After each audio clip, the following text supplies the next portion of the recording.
నమస్కారం. శ్రీవార్త న్యూస్కి స్వాగతం. కదిరి నియోజకవర్గం గాండ్లపెంట మండల పరిధిలోని సోమయాజులపల్లి గ్రామంలో సుపరిపాలనకు తొలి అడుగు కార్యక్రమంలో ప్రజల సమస్యలు తెలుసుకొని పరిష్కరించేందుకే రచ్చబండ కార్యక్రమానికి శ్రీకారం చుట్టినట్లు ఎమ్మెల్యే కందికుంట వెంకటప్రసాద్ తెలిపారు.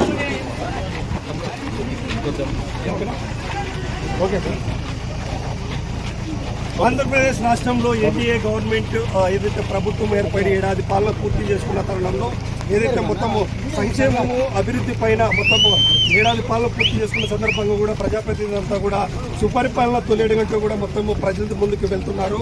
అందులో భాగంగా కూడా మహానిసు ఏదైతే ఇన్నోవేటివ్గా కొత్త ప్రోగ్రామ్ ఏదైతే ఎమ్మెల్యే తొలి అడుగు మహానిస్తో మరో ముందడుగు అనే కార్యక్రమం ఏర్పాటు చేశాం. అందులో భాగంగా కదిరి నియోజకవర్గంలో సంక్షేమం ఏం చేశాడు, అభివృద్ధి ఎలా జరిగింది, అదేవిధంగా సమస్యలు ఏంటి అనేది కూడా ఏదైతే ఎమ్మెల్యే కందికుంట వెంకటప్రసాద్ ఉన్నాడు ఆయనకి అయితే ఎమ్మెల్యే తొలి అడుగు మహానిస్తో ముందడుగు అనే కార్యక్రమానికి స్వాగతం పలుకుదాం. ఆయన అడిగి తెలుసుకున్న ప్రయత్నం. ఎమ్మెల్యే గారు కందికుంట ప్రసాద్ గారు స్వాగతం మీకు.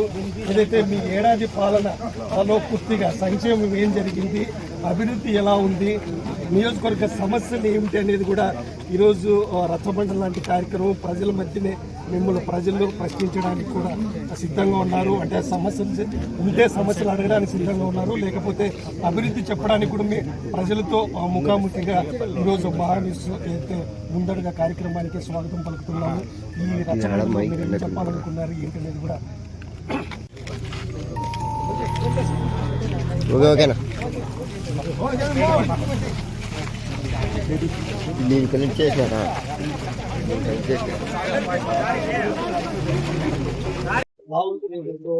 ఖచ్చితంగా ఉంటాము. అది వాళ్ళ సమాధానం ఇస్తున్నారు. మద్యం పైన అంత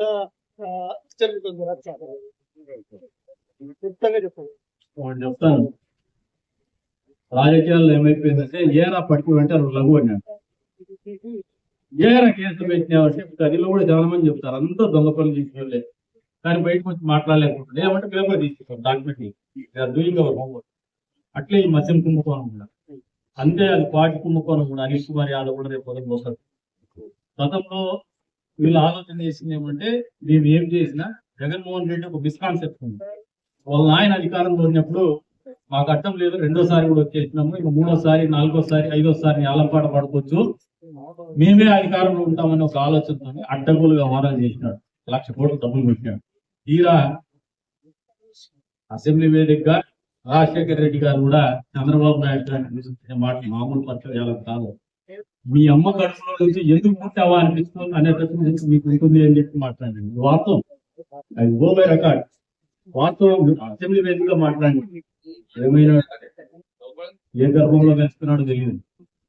ప్రకృతి ఉంటుంది, నేచర్ ఉంటుంది, బియాండ్ అవర్ ఎక్స్పెక్టేషన్.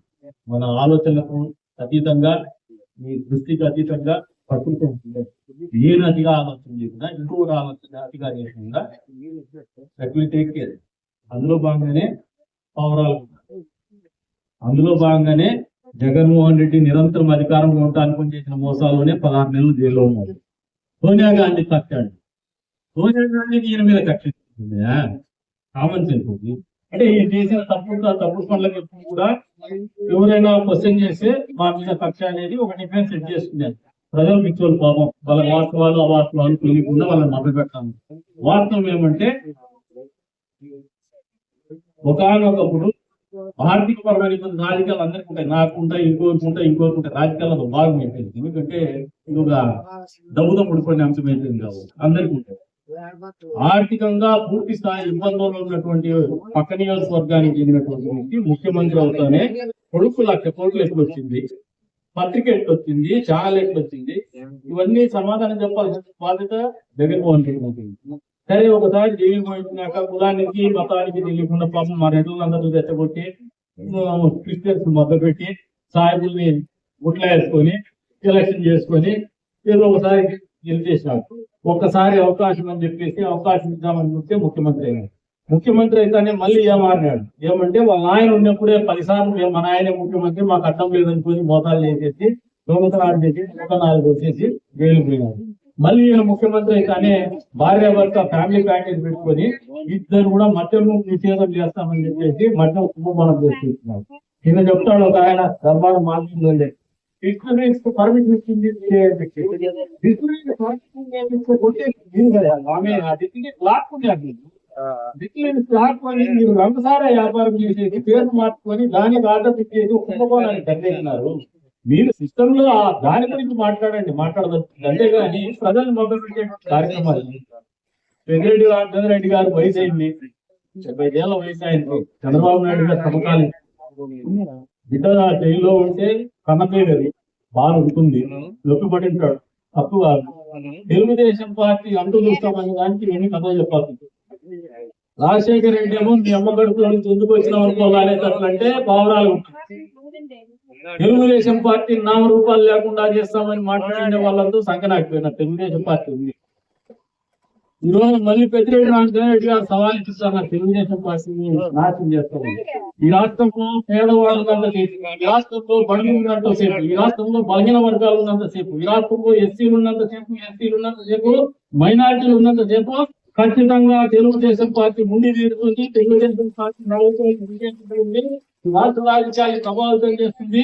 పిచ్చోళ్ళగా గుర్తు పెట్టుకొని 40 సంవత్సరాలుగా ఈ ఆంధ్రప్రదేశ్ రాష్ట్రాలు, ఉభయ రాష్ట్రాల రాజకీయం మొత్తం కూడా చంద్రబాబు నాయుడు చుట్టూనే పరిభ్రమిస్తోంది. ఆయన క్లైమోర్ మూమెంట్స్ అటాక్ నుంచి బయటపడినప్పటికే ఆయన ఒక కారణజన్ముడు అని చెప్పేసి ఆలోచన మీకుండల్లా. ఇప్పటికి కూడా బుద్ధి లేనటువంటి మాటలు, పిచ్చి మాటలు, వేలాపట్లు మాట్లాడుకుంటున్నారు కానీ మీరు సాధించింది ఏం లేదు. మీరు మాట్లాడుతున్నట్టే మీ కళ్ళ ముందరే మీ జీవితాలు గాల్లో గెలిచిపోయినాయి కాబట్టి. కానీ చంద్రబాబు నాయుడు గారు 4.0 4th ఇన్నింగ్స్ ఆడుతున్నాడు as chief minister. 3 times opposition leader గా ఎన్నిక అన్నాడు. Still batting, carried bat. ఇప్పటికి కూడా 75 నాట్అవుట్, క్యారీడ్ బ్యాట్ 100 ఖచ్చితంగా సెంచరీ కూడా చేస్తాడు. తప్ప తెలుగుదేశం పార్టీ నామరూపాలు లేకుండా చేసేంత దమ్ము, ధైర్యము, అంత యోగ్యత మీకు ఎవరికి లేదని చెప్పేసి వాళ్ళకి చెప్తాండా. ఫస్ట్ ఆఫ్ ఆల్ మీకు డబ్బు పిచ్చి పట్టుకుంది, డబ్బుతో ఎన్నికలు గెలుస్తాం అనుకుంటున్నారు. కానీ ప్రజాస్వామ్యంలో ఉండే అందం ఏమంటే పేదవాళ్ళు డబ్బులు తీసుకున్నా, మీరు డబ్బులతో మభ్య పెట్టాలంటే అది మా డబ్బే తీసుకున్నా వాళ్ళు చూపాల్సినటువంటి విఘ్నత ఓటు వేసే టైంలో ఖచ్చితంగా చూపిస్తారు. దాని ఫలితమే 151లో 5 మధ్యలో తీసేసి ఆ పక్కది ఈ పక్కది 11 మీకు అప్పచెప్పినారనేవి వాళ్ళు లైన్ మిస్ అవుతున్నారు. సంవత్సర కాలం తర్వాత కూడా రియలైజేషన్ స్టార్ట్ కావాలా, వాస్తవ పరిస్థితికి రాలా, సింహావలోకనం చేసుకోవడంలా. మేము చేసిన తప్పిదాల నుంచి మేము నేర్చుకోవాలా. ప్రతి వ్యక్తి తప్పు. నేను 5 సార్లు పోటీ చేస్తున్నాను. ఈ 5 సార్లు మా వాళ్ళందరూ కూడా 5 సంవత్సర కాలంలో అంటున్నారు ప్రసాదన మారిపోయినాడు, ప్రసాదన మారిపోలా. ప్రధాన మీరు మొదటిసారి ప్రభుత్వంలో అధికారం ఇచ్చింది ఎప్పుడైనా ఇచ్చినారా? ప్రభుత్వంలో ఇది ఎప్పటికప్పుడు తప్పులు నేర్చుకుంటూ అంటాం.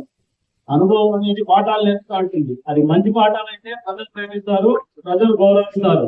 తప్పుడు పాఠాలు అయితే పనిమాలు రాకూడదు, చరిత్ర పనిమాలో తెలుసుకుంటామంటారు. ఇదే ప్రజాస్వామ్యంలో ఉండే అందము. ఆ ప్రజాస్వామ్యాన్ని అర్థం చేసుకోవడంలో ఇప్పటికి కూడా Jaganmohan Reddy and company, Peddireddy and sons విఫలమైనారని చెప్పి నేను భావిస్తున్నాను. ఇప్పటికైనా తగిన పాఠాలు నేర్చుకోమంటాడు. నాకంటే సుదీర్ఘమైనటువంటి అనుభవం ఉన్నటువంటి వ్యక్తి, most successful politician Peddireddy Ramachandra Reddy garu. In all aspects, డబ్బు సంపాదించడంలో కావచ్చు, అధికారంలో సంపాదించడం కావచ్చు, అధికారాన్ని అడ్డం పెట్టుకుని డబ్బులు పొలగొట్టడంలో కావచ్చు, భూములు పొలగొట్టడంలో కావచ్చు, విదేశాల్లో పెట్టుబడులు పెట్టడంలో కావచ్చు, మైన్స్ పొలగొట్టడంలో కావచ్చు, సారా వ్యాపారం చేయడంలో కావచ్చు, ఆయన అనుభవకుడే. మీరు